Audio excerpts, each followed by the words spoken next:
Assalamualaikum warahmatullahi wabarakatuh. Perkenalkan diri, kami dari kelompok 1. Di sini kita akan membahas tentang pengaruh pengembangan inovasi pendidikan terhadap kurikulum. Selanjutnya akan dibacakan oleh teman saya. Pengertian inovasi pendidikan.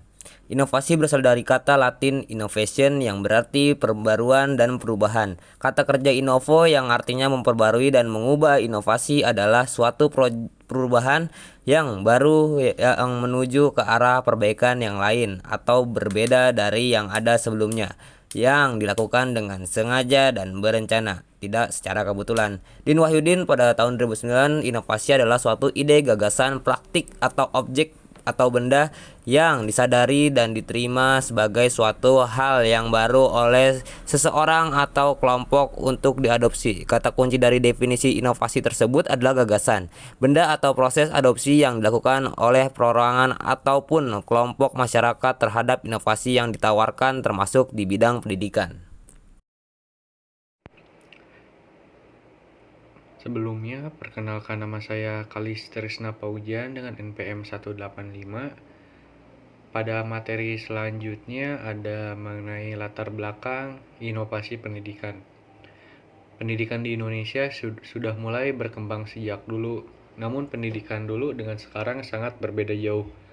Perbedaan yang terjadi disebabkan oleh perubahan pendidikan, atau dapat disebut dengan adanya pembaharuan dalam pendidikan. Nah, pembaruan pendidikan dapat terjadi karena adanya suatu hal. Nah, yang melatar belakangi pembaruan itu, yang pertama adanya masalah pemerataan pendidikan. Pendidikan yang berfungsi untuk memajukan bangsa tidak akan mencapai fungsinya apabila pendidikan itu sendiri tidak dirasakan oleh sebagian besar masyarakat Indonesia.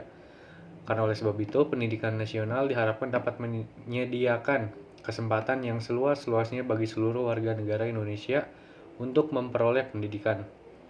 Sehingga pendidikan itu menjadi wahana bagi pembangunan sumber daya manusia untuk menunjang pembangunan. Nah, masalah pemerataan pendidikan timbul disebabkan pertumbuhan penduduk yang sangat cepat. Sedangkan pemerintah belum menyiapkan strategi atau program khusus untuk mengatasi perubahan jumlah penduduk dalam bidang pendidikan. Pendidikan dikatakan tidak merata apabila masih banyak warga negara, khususnya anak usia sekolah, yang tidak dapat ditampung dalam sistem atau lembaga pendidikan karena kurangnya fasilitas pendidikan. Akibat dari permasalahan itu, timbullah perubahan-perubahan atau pembaharuan yang signifikan di dalam pendidikan. Nah, perubahan itu seperti bertambahnya jumlah sekolah, meningkatkan fasilitas yang diperlukan untuk mempertinggi mutu sistem pendidikan yang dilakukan, mengutamakan pendidikan keterampilan yang telah ada yang paling sesuai dengan kebutuhan tenaga kerja, pelayanan administrasi dan supervise pendidikan, dan sebagainya.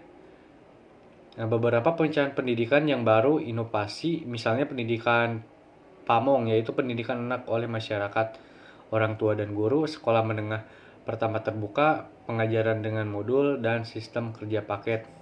Sekian pemaparan dari saya, terima kasih. Selanjutnya, yang kedua itu ada masalah mutu pendidikan. Pendidikan di Indonesia sudah berlangsung sejak lama, namun hasil pendidikan belum mencapai seperti yang diharapkan. Hal itu adalah yang dimaksud adanya masalah dalam mutu pendidikan. Yang selanjutnya, dalam pemerataan pendidikan, apabila tidak didukung dengan mutu pendidikan yang baik, maka sama saja pemerintahan tidak efektif. Banyak lulusan yang berpendidikan tetapi tidak dapat memenuhi syarat pemintaan kebutuhan tenaga kerja. Upaya untuk menangani mutu pendidikan dalam garis besarnya meliputi hal-hal yang bersifat fisik dan perangkat lunak, personalia, dan manajemen sebagai berikut. A. Seleksi yang lebih rasional terhadap masukan mentah, khususnya untuk SMA dan perguruan tinggi. B. Pengembangan kemampuan tenaga pendidik melalui studi lanjut, misalnya berupa pelatih, penataran, seminar, dan kegiatan-kegiatan studi. C. Pengembangan prasarana yang menciptakan lingkungan yang tentram untuk belajar. D. Menyempurnaan sarana belajar. E. Peningkatan administrasi manajemen. Yang ketiga, adanya masalah efisiensi pendidikan.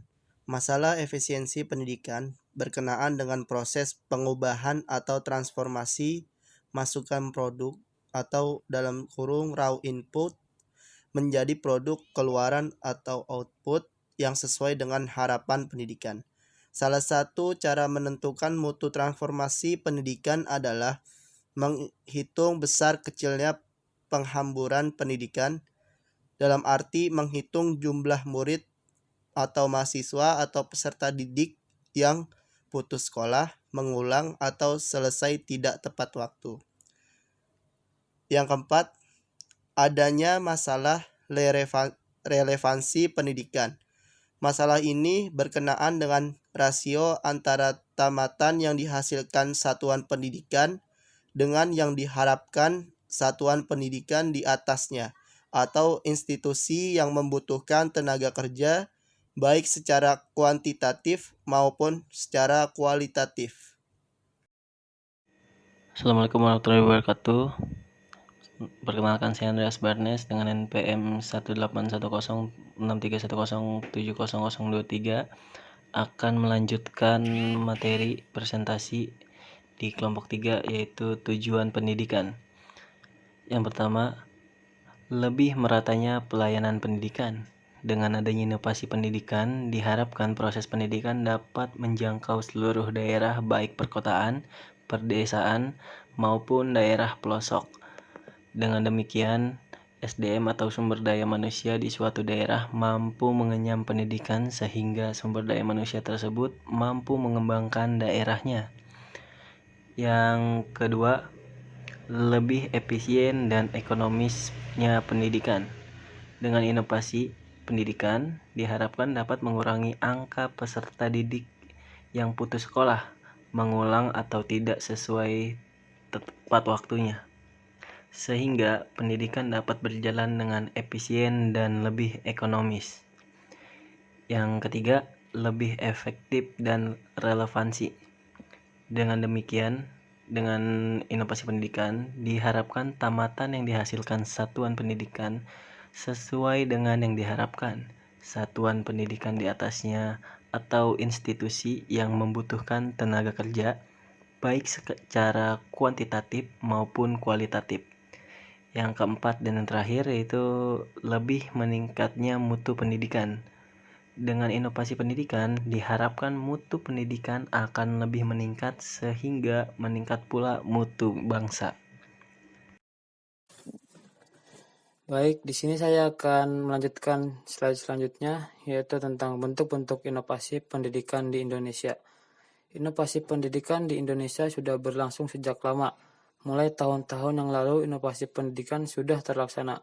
Bentuk-bentuk inovasi pendidikan yang telah terlaksana di Indonesia meliputi yang pertama itu ada KBK, kurikulum berbasis kompetensi, atau kurikulum 2004. Adalah kurikulum dalam dunia pendidikan di Indonesia yang mulai diterapkan sejak tahun 2004. Walau sudah ada sekolah yang mulai menggunakan kurikulum ini sejak sebelum diterapkannya, secara materi sebenarnya kurikulum ini tak berbeda dari kurikulum 1994.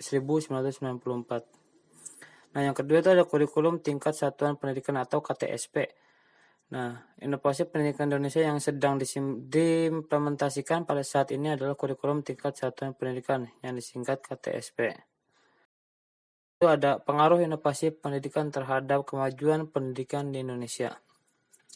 Inovasi adalah suatu hal yang harus dilakukan seseorang, kelompok masyarakat, maupun suatu lembaga. Suatu lembaga yang mempunyai kewajiban harus selalu ada inovasi adalah lembaga pendidikan. Hal itu terjadi karena pendidikan adalah suatu modal penting untuk kemajuan suatu bangsa. Yang selanjutnya yang perlu adanya inovasi di lingkup pendidikan seperti kurikulum, manajemen pendidikan, tenaga pendidikan, dan perangkat infrastruktur lainnya. Dengan adanya inovasi pendidikan di Indonesia membawa sedikit kemajuan seperti dengan adanya program sekolah standar nasional. Program ini sangat membantu untuk meningkatkan mutu suatu sekolah. Sekolah-sekolah berlomba-lomba untuk meningkatkan mutu pendidikan masing-masing agar gelar SSN dapat diraihnya. Terima kasih. Slide selanjutnya akan dijelaskan oleh teman saya. Perkenalkan, nama saya Muhammad Riko. Di sini saya akan menjelaskan materi tentang strategi pembelajaran dalam inovasi pendidikan. Strategi pembelajaran merupakan salah satu bahan mata kuliah untuk mahasiswa atau calon guru. Dikatakan hal itu karena dipandang sangat penting bagi mahasiswa yang menjalaninya sebagai modal keilmuan dan keterampilan dalam melaksanakan proses pembelajaran saat di kelas. Yang pertama, strategi pembelajaran langsung atau direct instruction. Pada strategi ini merupakan pembelajaran yang banyak diarahkan oleh guru. Strategi ini bersifat efektif untuk menentukan informasi atau membangun keterampilan tahap demi tahap. Biasanya, guru memberikan informasi tentang latar belakang, mendemonstrasikan keterampilan yang sedang diberikan, kemudian memberikan waktu kepada peserta didik untuk dijadikan bahan latihan keterampilan tersebut, dan menerima umpan balik apa yang anak didik lakukan. Yang kedua, strategi pembelajaran tidak langsung atau indirect instruction. Pada strategi ini umumnya diutamakan pada peserta didik, walaupun strategi pembelajaran langsung dan tidak langsung dapat saling bergantung satu sama lain. Dalam strategi pembelajaran ini, peranan guru yang biasanya disebut sebagai seorang penceramah bergeser menjadi fasilitator. Mengapa dikatakan seperti itu? Karena sebagai seorang guru harus dapat mengelola lingkungan belajar ketika di dalam kelas dan memberikan kesempatan kepada anak didik untuk ikut terlibat. Yang ketiga, ada strategi pembelajaran interaktif. Dalam strategi pembelajaran interaktif lebih menekankan pada diskusi dan sharing antara guru dengan peserta didik. Karena dengan diskusi dan sharing dapat memberi kesempatan untuk peserta didik berkreasi terhadap gagasan, pendekatan, pengalaman, dan pengetahuan, serta dapat membentuk cara alternatif berpikir dan merasakan. Yang keempat atau yang terakhir, ada strategi pembelajaran mandiri. Pembelajaran mandiri merupakan strategi pembelajaran yang bertujuan untuk membentuk inisiatif dari tiap individu, kemandirian, dan peningkatan diri. Sistem strategi ini berfokus pada perencanaan belajar mandiri oleh peserta didik, namun tetap dengan bantuan seorang guru. Maksud dari belajar mandiri ini dapat dilakukan dengan teman sebayanya atau dibentuk menjadi bagian kelompok kecil.